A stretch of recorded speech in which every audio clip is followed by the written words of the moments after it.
فیلمی یەکێک لە دەرهێنەرە دیارەکانی باکووری کوردستان بۆ یەکەم جار لە مراسیمێکی تایبەتدا لە شاری سلێمانی نمایش دەکرێت.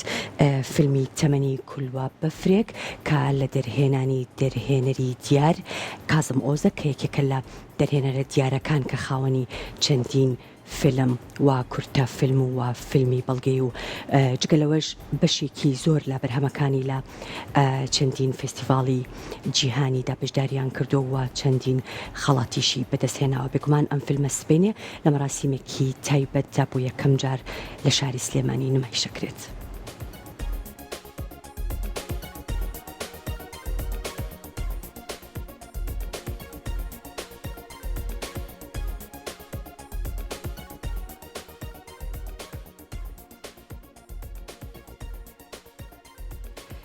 سبەینێ بەرهەمی یەکێک لە سینەماکارە دیارەکانی باکووری کوردستان لە سلێمانی نمایش دەکرێت. فیلمی تەمەنی کولۆ بەفرێک لە دەرهێنانی دەرهێنەر کازم ئۆزە کە خاوەنی چەندین فیلم و کورتە فیلم و خەڵاتی جیهانیە و سبەینێ لە مەراسیمێکی تایبەتدا لە سینەما سالم بۆ یەکەم جار نمایش دەکرێت.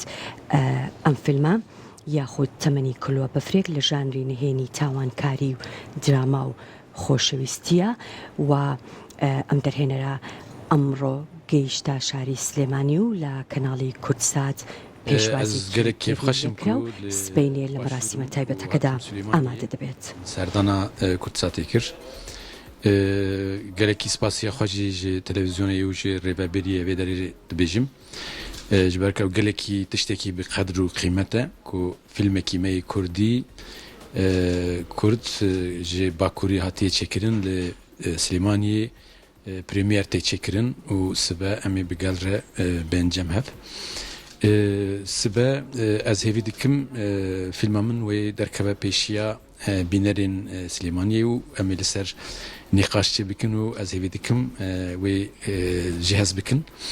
Sînemayê Kurdî ji bo sînemayê Kurdî tiştekî tiştên wisa gelekî girîng in ji bo ku pêşketina sînemayê Kurdî ji bo xebatkarên sînemayê Kurdî ew organizasyon û ew premier gelek girîng e. Ez dîsa spasî xwe ji wan re dibêjim.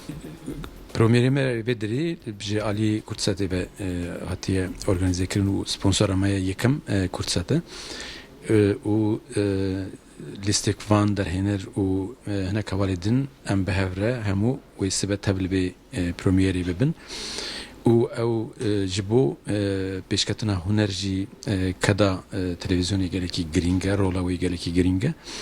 Ez hêvî dikim em ê vê tekiliyê pêşve bibin û ji bo filmê me pêşerojê jî wê pêşve bibin.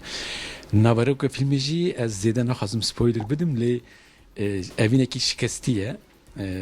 Çîroka keçikekî Tirk û Kurekî Kurd ji Colemergiyê di navbera wan her duyan da evînek heye tekiliyek dest pê dike û em bêjin diçe yan jî dişkîne em ê sibe di filmê de ji xwe bibînin. Belê sibe li sînema salim êvarî wê premier çê bibe û her roj li wê derê jî wê du caran bê nîşandan gelê me dikare li ser internetê û li ser sosyal medya hemû agahiyan bibîne.